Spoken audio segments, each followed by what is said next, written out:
Good morning, Bucknutters. It is Thursday, December 7th, 2023. I am Dan Rubin. This is the Bucknuts Morning 5 and Change. Welcome all. Got a great show for you today. Bill Kurelic and Mark Porter will be here. Lots of stuff going on, and we will get to it all. But first, Santa Baby. The season for a fresh cut is finally here with the sponsors of today's show, Manscaped. The leaders in below-the-waist grooming have just launched their 5th-generation performance package to help you avoid another silent night in the bedroom this year. Take care of your special snowflake with the Lawnmower 5.0 Ultra and watch your South Pole shine like never before. Get the best stocking stuffer of all by going to manscaped.com and using code BUCKNUTS for 20% plus free shipping. Mrs. Claus will thank you. Anybody in the family have too much scruff? Look no further than Manscaped. Beard Hedger, Pro Kit, Handyman Electric Face Shaver for all his facial hair needs. Dad have nasty nose hair? Save today with the Weed Whacker 2.0 nose and ear hair trimmer. Is there Boxers Game Week? Boxers 2.0 featuring their signature jewel pouch to keep you calm, cool, and collected. Get 20% off and free shipping with the code BUCKNUTS at manscaped.com. It's holiday season. They make great stocking stuffers. That's 20% off with free shipping at manscaped.com and use the code BUCKNUTS. Say ho, ho, ho to a well-groomed mistletoe with Manscaped. Not getting that time back. All right, here we go. The Grand Poobah himself, Mark Porter, the Dean of Ohio State Recruiting, Bill Kurelic.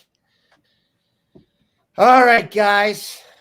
Lots going on. We will take it from the top. There is recruiting. And, of course, the transfer portal has become a way of life. First, Bill, Jordan Seaton, number one offensive. First, Bill, I'll cut that out in the podcast. Jordan Seaton, the number one offensive tackle in the country, the Washington, D.C. native, plays at IMG in Bradenton, Florida, and is working out in Los Angeles. Quite an interesting recruitment, Bill. At this time yesterday, there was some real optimism for Ohio State. As the day went on, that optimism waned. We know he's announcing today. Have we learned what time? Do you have any vibe on this? Bill, the floor is yours. Well, first, before we get to that, we have to give Dave Biddle a little credit. He was the one that came up with the name the Grand Poobah. Yep. That's a keeper.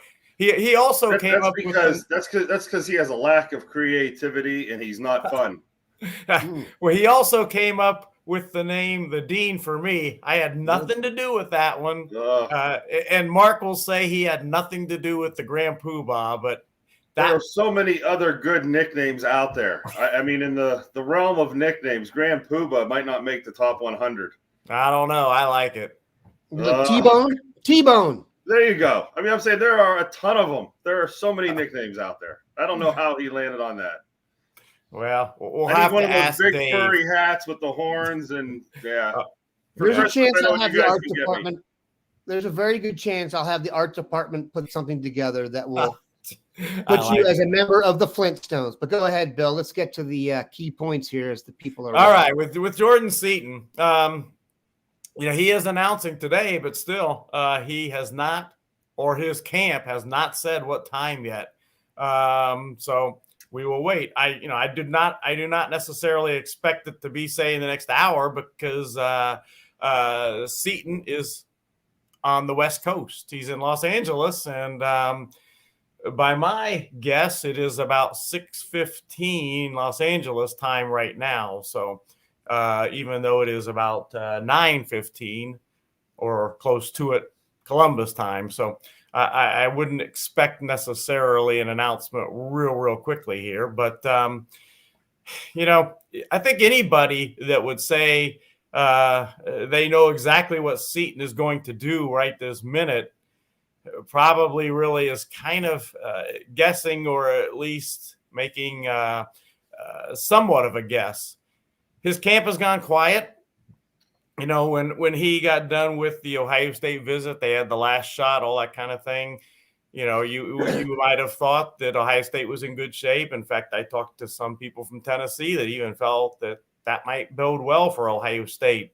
But since then, Tennessee has kind of trended a little bit, although there still aren't, to my knowledge, any crystal balls for him one way or the other. And as I was told this morning, or was it late last night, at this time of the year, you get those things, the times mixed up a little because you're up so late and up so early. But as I was told, this is going to be a game time announcement, so to speak, where no one necessarily is 100% sure where he's going. What happened yesterday was interesting in that there was a possibility that Tennessee was going to visit with him. In fact, that was the thinking, and maybe Oregon, and neither one of those happened. Instead, Seaton went to Los Angeles. So some people say, well, maybe that bodes well for other schools. I don't think that necessarily makes a whole lot of difference one way or the other than if I'm Tennessee, I would have liked to have gotten that visit in, certainly. Yeah. But he decided not to do that, Seaton, that is.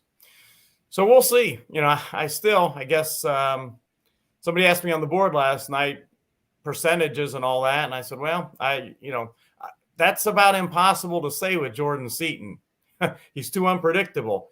And even when he announces today, there's almost 2 weeks till early signing period begins. So who knows what is going to happen in that 2-week period. I can almost assure you that whatever he announces today, all the other schools are not giving up over the next 2 weeks. So we'll see. But as far as what I said last night, I'd probably give the edge to Tennessee, but I wouldn't rule out Ohio State or Alabama or even Oregon. I'd probably give Ohio State a little edge over Alabama. But again, his announcement today might be just the beginning point almost. So we'll see what happens. There was a time when Terrell Pryor was going to announce his commitment and decided not to announce it that day and crash the site. I wouldn't be surprised to have Seaton come out and say he can't make his decision today. Nothing would surprise me when it comes to Jordan Seaton. The only thing we do know is that he is basically your prototype tackle and is probably worth waiting for. We've discussed that at length here. So we need a staff member being paid at Wells Fargo to tell us who's making the money drop and where the money's coming from today. Wherever that Wells Fargo truck is headed. Listen for the beeps. Yeah. It's backing up and he's opening it up. That's your indicator for Jordan Seaton. Yeah. When Wells Fargo gets to the house.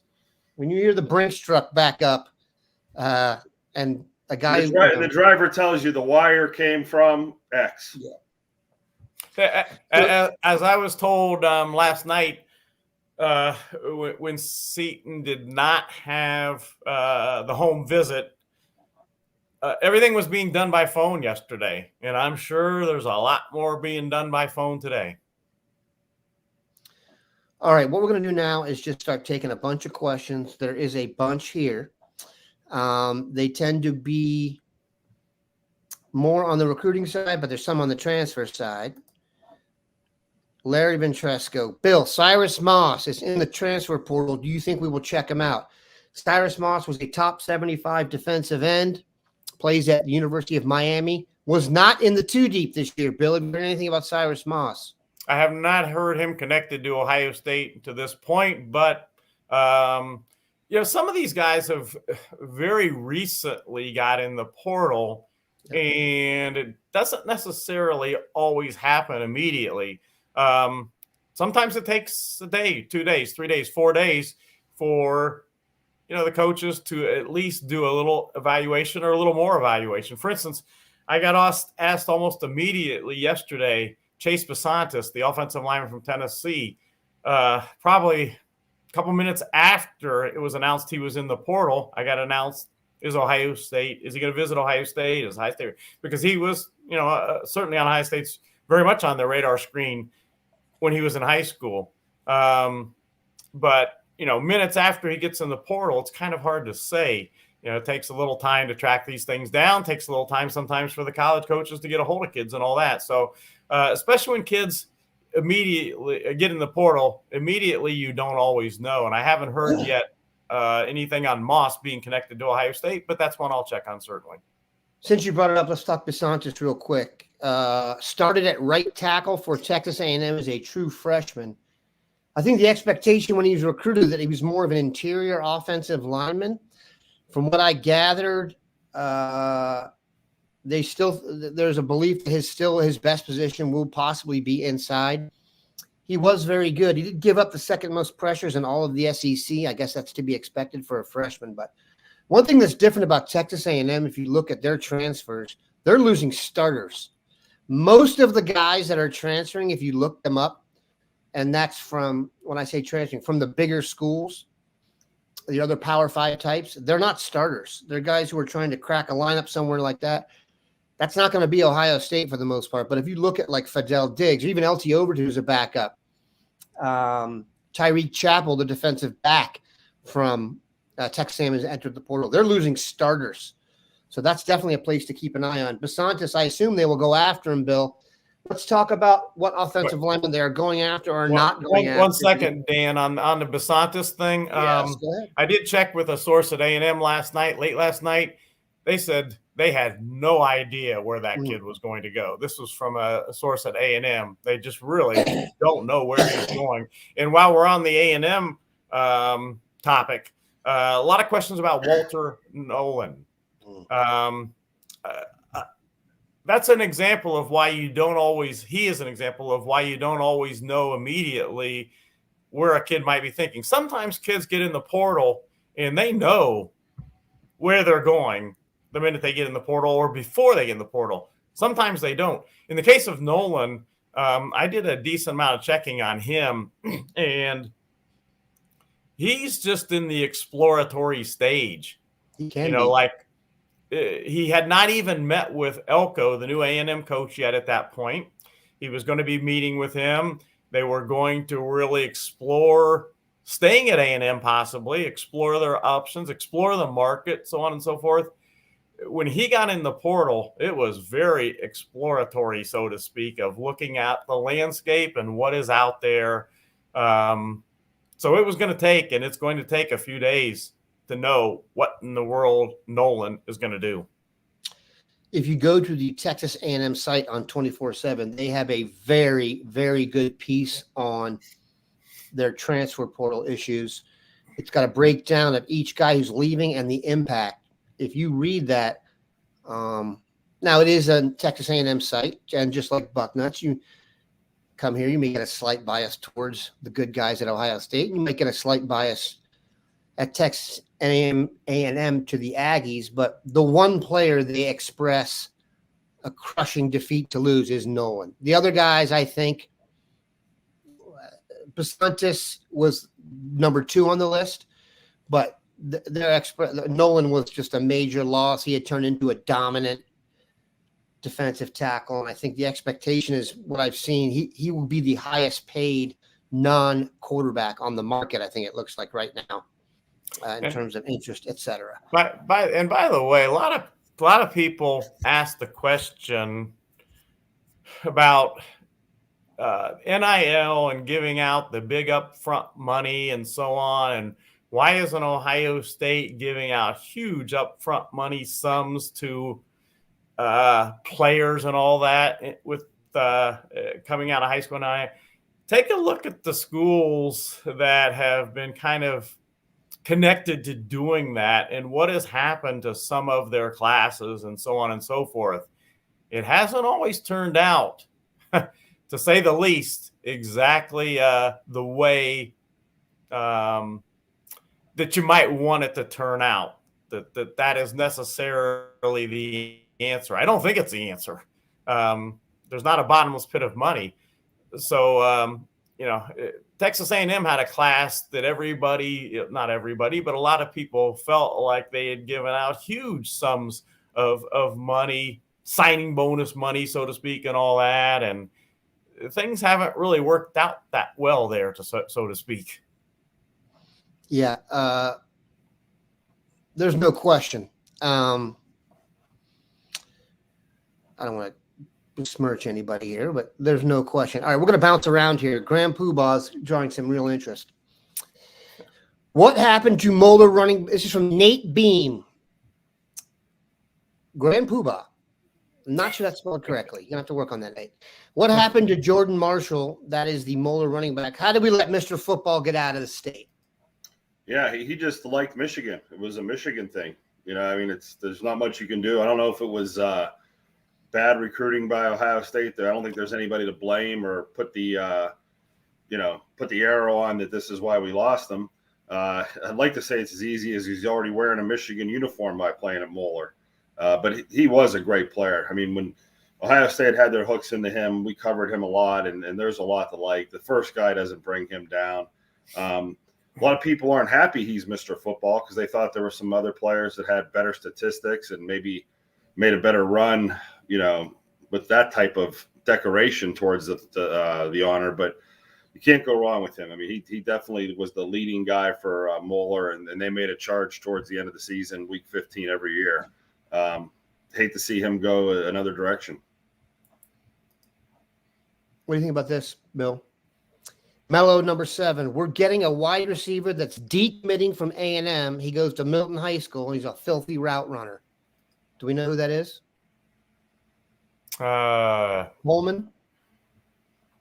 Let's read that one again. Okay, I'll read it again.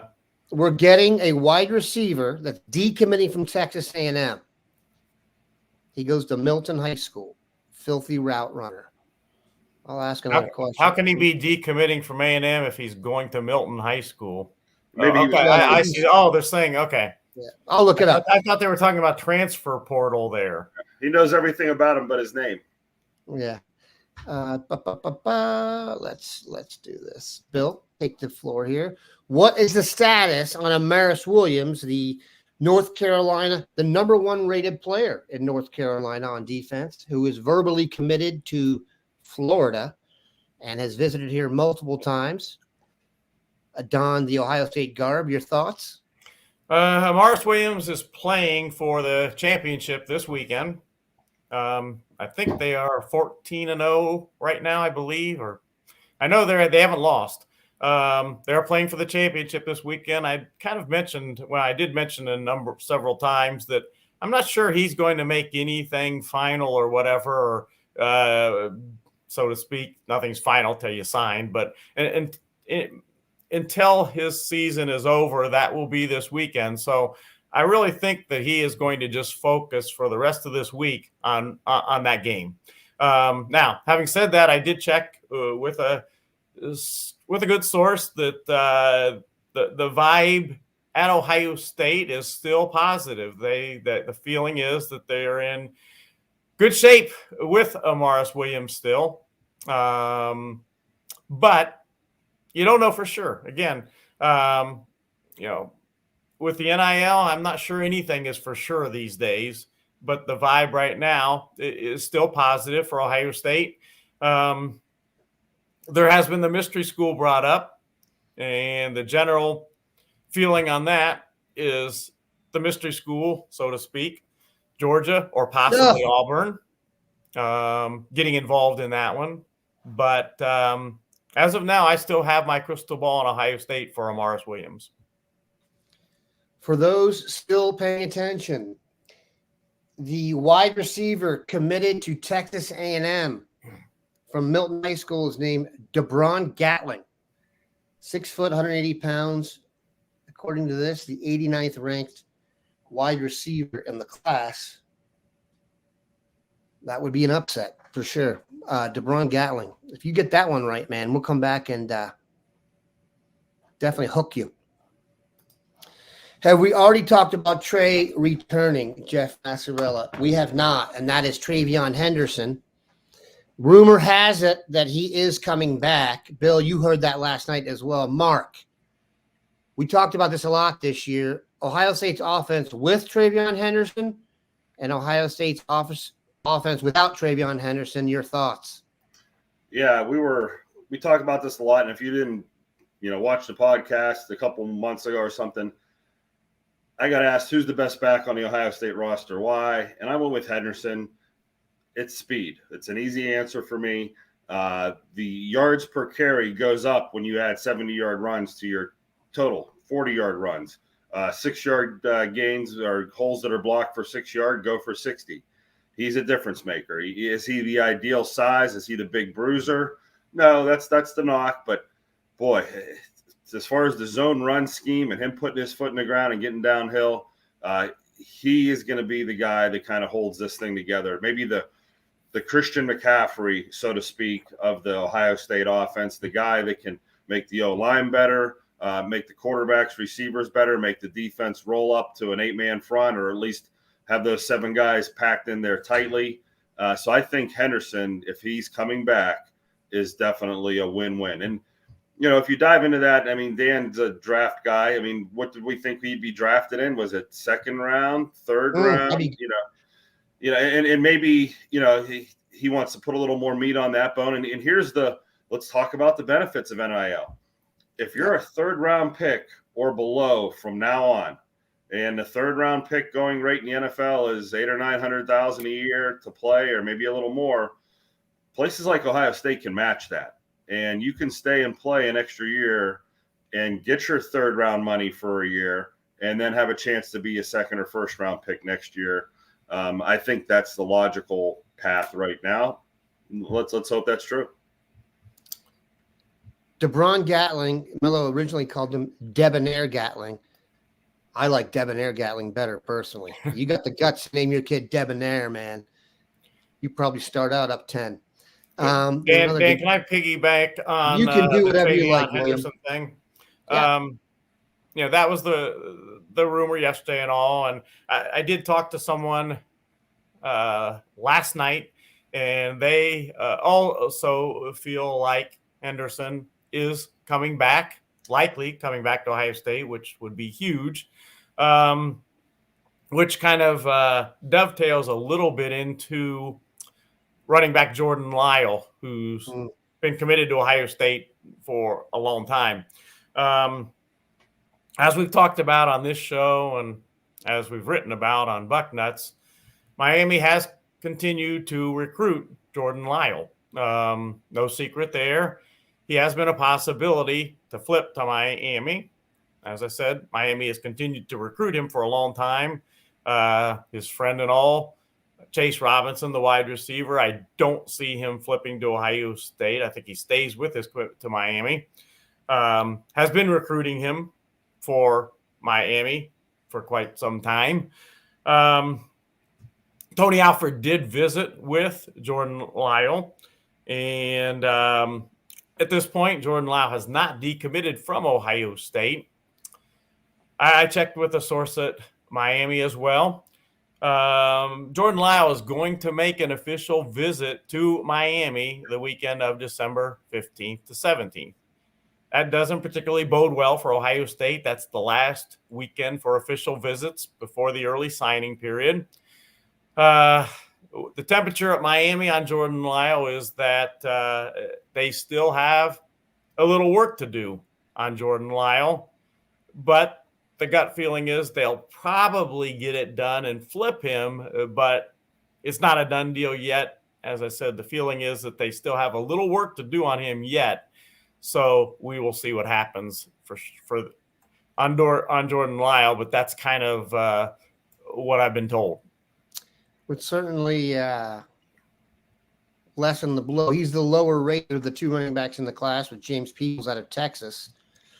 But he is a very good player, no doubt. Yeah, and he plays at a great high school in St. Thomas Aquinas. That school doesn't produce many good football players. Good Lord. That you want to talk about a pipeline. That is it. All right. Before we take a break here, in fact, you know what? Cut me some slack here. I'm going to do my second ad. All right, gentlemen. Now this is legit. Trust me on this. What's that? Comments? We'll take that one down. Excuse me. This is the best gift we've given. I'm just telling you this. This is Omaha Steaks, and I can tell you, having got the gift, it is really good to get steaks on your front porch.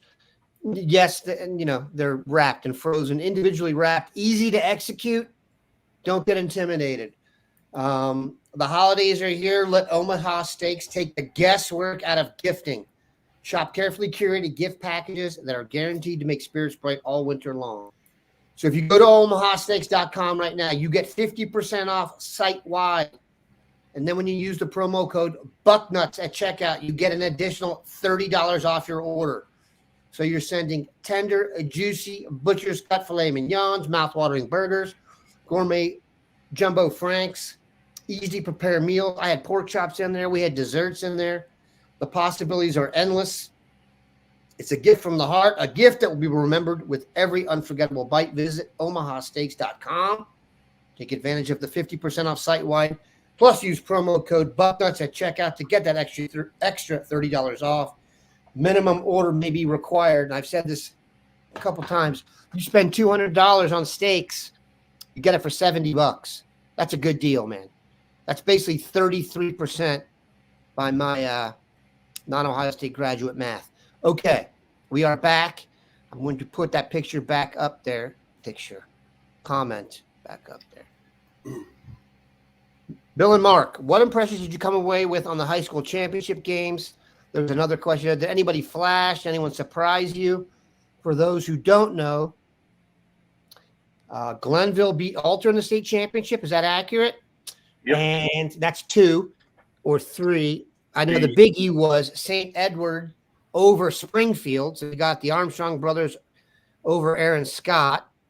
What did you guys think? Marion Local won for the 900th straight time. Give me your impressions. I was going to say, Springfield loved seeing Aaron Scott carry the ball at quarterback. I mean, talk about explosive. There were a few times when I didn't think anything was there, and he comes shooting out the other side of that line. Boy, it just makes you wonder sometimes how good athletes these guys are.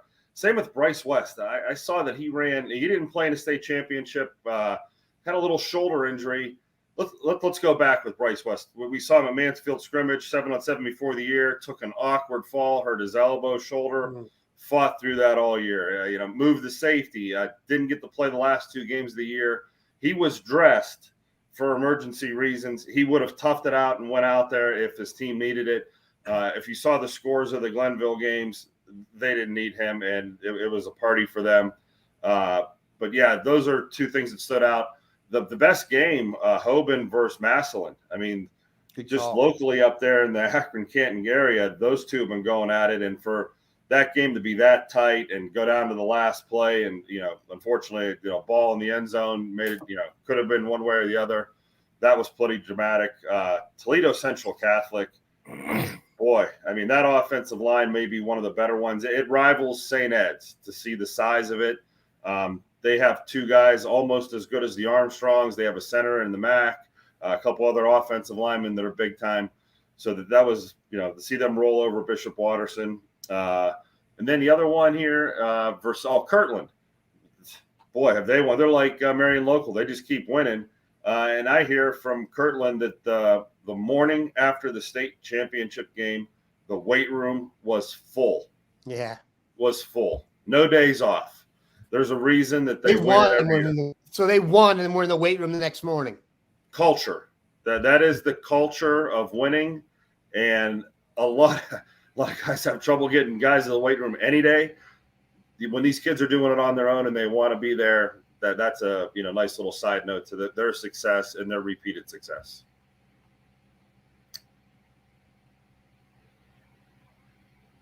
Yeah, we're a little glitched there. When I was coming up and covering prep sports, that's what we would do. When a team was eliminated in the playoffs, we would call their weight room at 7:00 Monday morning and be like, how many guys are in here? And you could usually write down the number and then make your predictions for the next year based on how many guys were in there. Centerville High School, by the way, not the one around here, the one in Virginia, once had 92 kids in there on a Monday. So that helps. But that's awesome. Kirtland, that's really impressive because that's, by the way, not the biggest school. You know what I mean? Those are small schools. You have Menor, who's the biggest Division I school in the state of Ohio, right there, and Menor Lake Catholic in your same town. I mean, yeah. Kirtland's essentially Menor.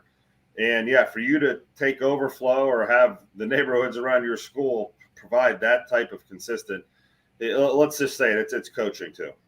Oh yeah, great tradition. We gonna say something, Bill? Yeah, when I was back in the day when I was the head basketball coach at Dublin High School, used to love to see how quickly after the last game of the season, kids got back in the gym on their own, open gym, that type of thing, how quickly they did it. And always felt like the sooner the better. And quite often it was pretty soon. I always like to watch for that. There's no shortcuts. There's no shortcuts. Got to say something too about Mark brought it up. Mo Douglas and putting Aaron Scott in as the Wildcat quarterback in that game, that was a game changer. Springfield didn't win that game, but at that point, they were getting pretty well dominated. Yep. And when Aaron Scott went in as the Wildcat quarterback, that really tightened things up. Springfield got back in the game. That was really a huge move by Mo Douglas that really put them in the game. I was super impressed with Aaron Scott offensively, as well as defensively. And the other quarterback that came in actually got hot for a few throws. And I was kind of rooting against that. I'm like, oh no, don't get hot. I want to put Aaron back in there.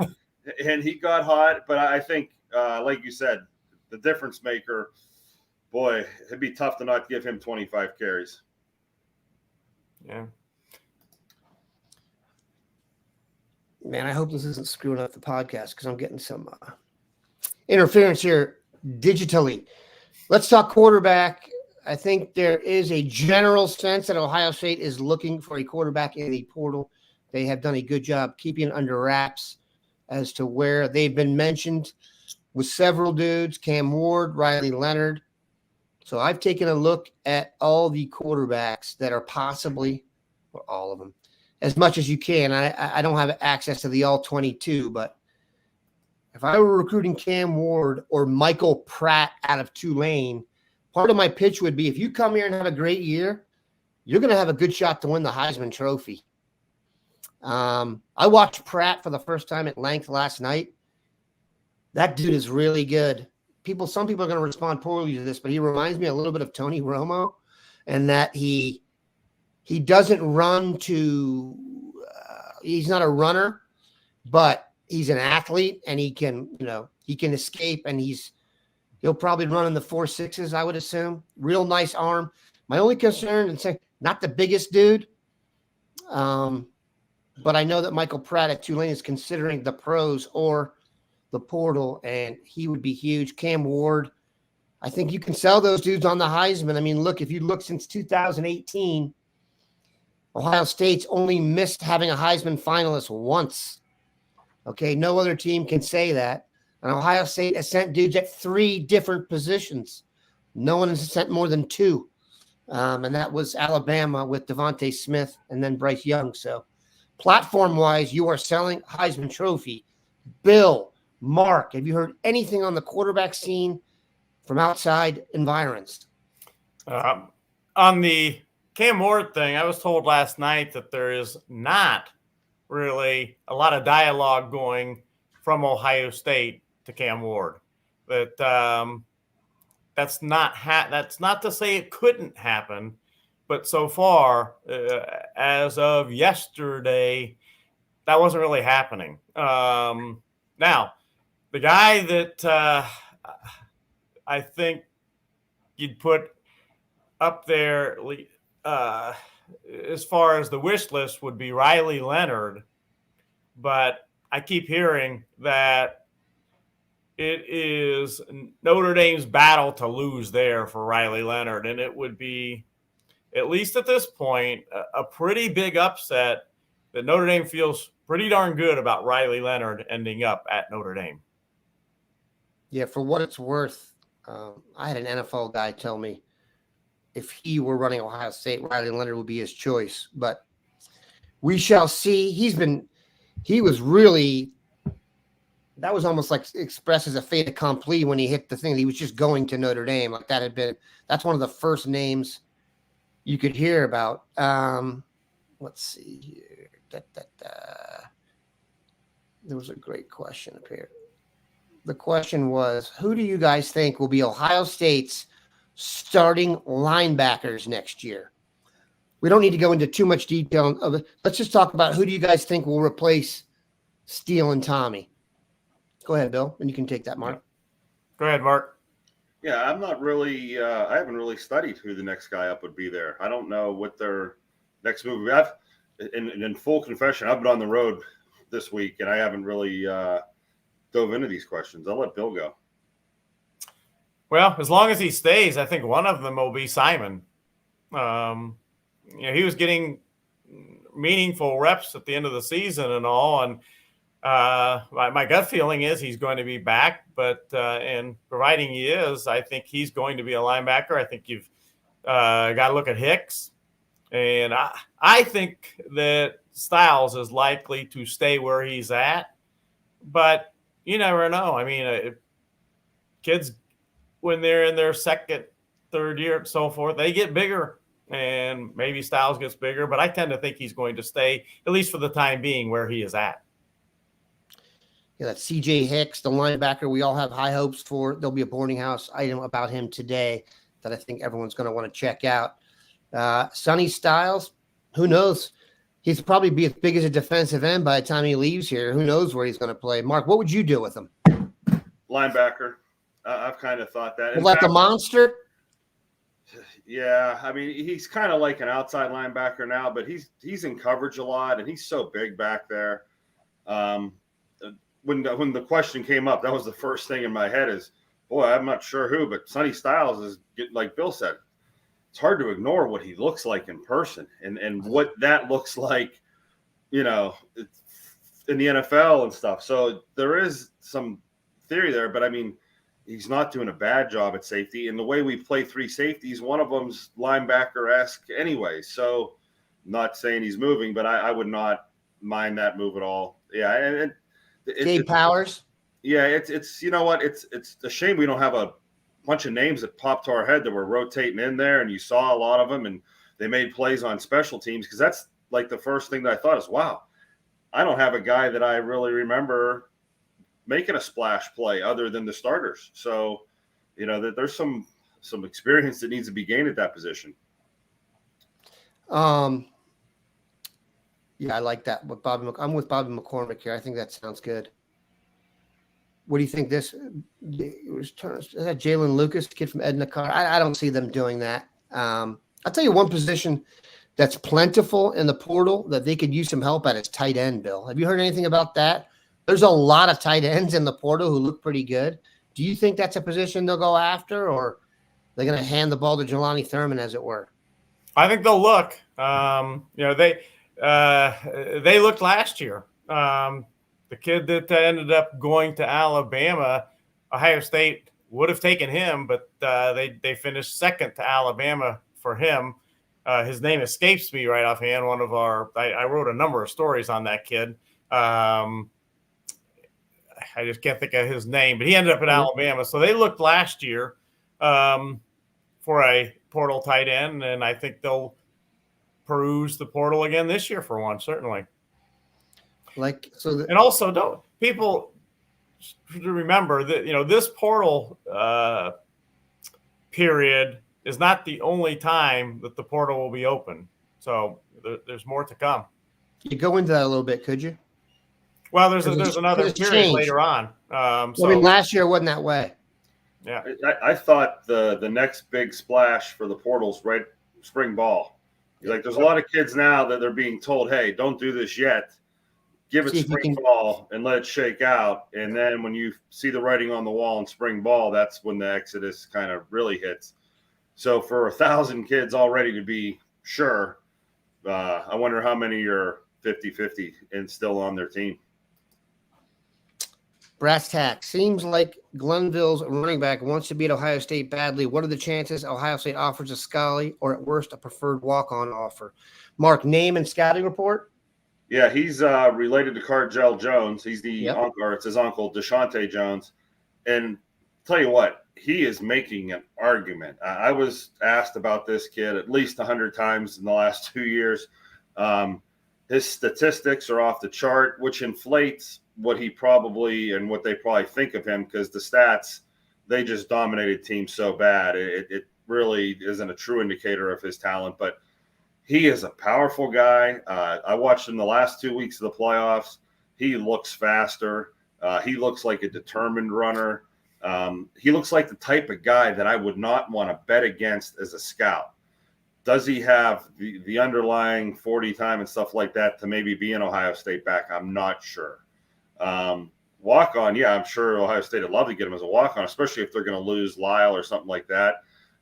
They throw scholarships at Glenville kids all the time. The saying always was, when Tressel was here, Ted Ginn had one scholarship himself to give to whoever he wanted. So maybe Ginn will say, hey, this is the kid I would prefer you guys give a shot to. But Freddie Johnson up there is another one who got much better throughout the year as a lineman. So if you got in a pinch, Ohio State may be looking at him as one of those type guys, an Ohio kid that blew up.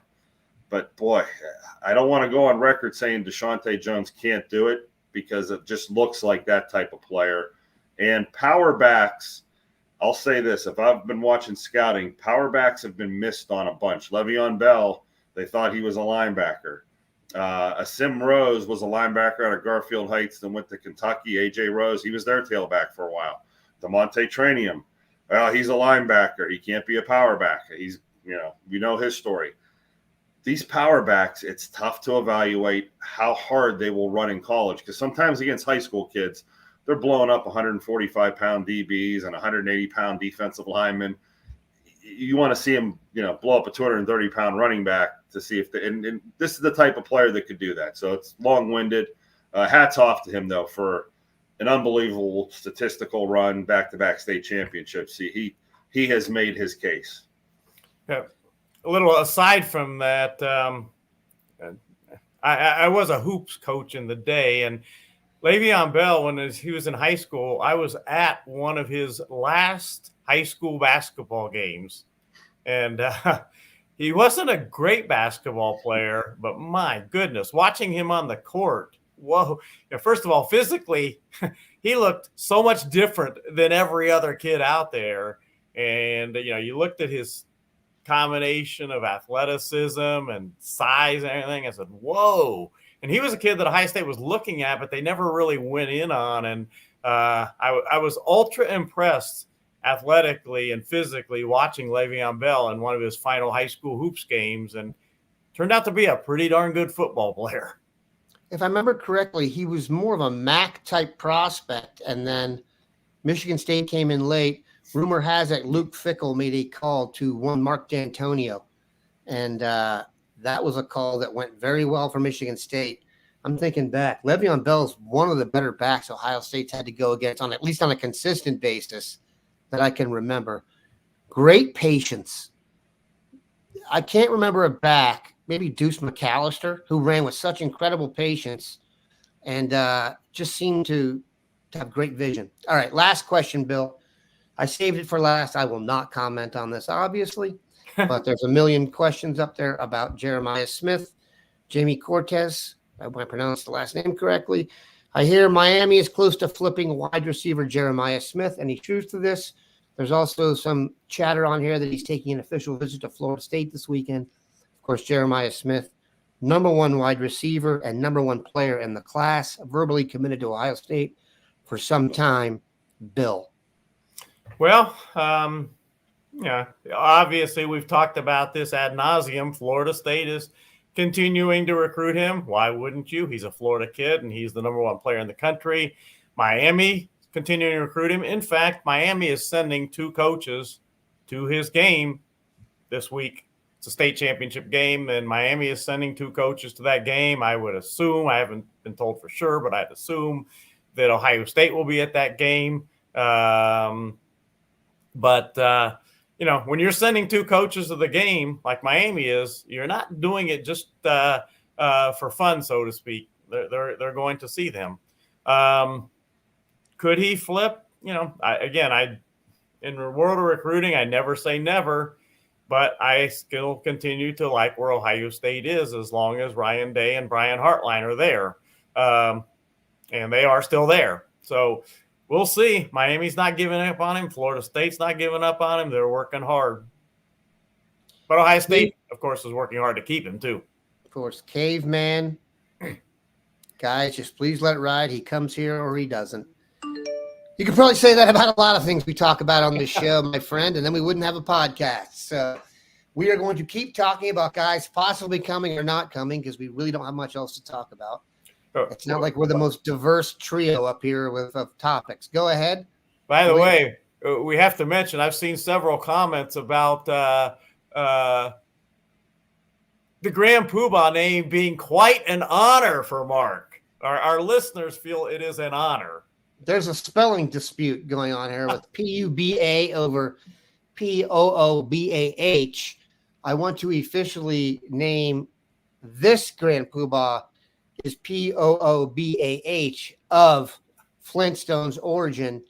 Like I said, is the art department working on a portrait of Mark at the Elks Club? Maybe. The more I resent it, the more I hate it and resent it, the more it's going to stick. Exactly. I'm trying not to resent it and hate it, but and you're not allowed to pick your own nickname, but I would like to put out 10 nicknames that I would suggest to Dave Biddle next time he, dons somebody with something like this that sticks. And I don't know why I don't like it. It's not degrading in any way, but I just want something better, I think. Just something better. Here's one we have to throw in real quick. Just saw this because this is Ohio State related. Manny Diaz, I see, is expected to be named the head coach at Duke. I just saw. Very interesting. Obviously, that impacts Ohio State because Jim Knowles is a candidate there. But for what it's worth, it appears that Manny Diaz may be named the head coach at Duke. Tangentially, Penn State's offense was better. Penn State's defense was much better than their offense, and Manny Diaz apparently was credited with a lot of that. So that's very interesting. Look, I'm very happy about this. If for no other reason, if you bring in a new defensive coordinator, we're going to have to get used to that guy's system again, and we're just getting some continuity with this one. Let's let these guys learn a little bit. I get that it's cool that your guys have a platform to get head coaching jobs, and it's pretty common for the defensive coordinator to do that. But let's hope another Cornell doesn't come calling or something like that could get Jim Knowles to bounce. All right, people. Keep it locked in here today. Rumor has it that Jordan Seaton is committing at noon Eastern time, and by that I mean rumor has it. I would not put any stock in that because things have gotten nuts with that guy. But we are holding out some hope, and we will see how it goes. We appreciate these guys stopping by. I will be back tomorrow. Believe it or not, Dave is on vacation, so I'll have to come up with something for tomorrow, Monday. We'll vamp. It won't be the Poobah and the Dean, but it'll be someone good. We appreciate you guys hanging out. Have a good one, Bucknuts.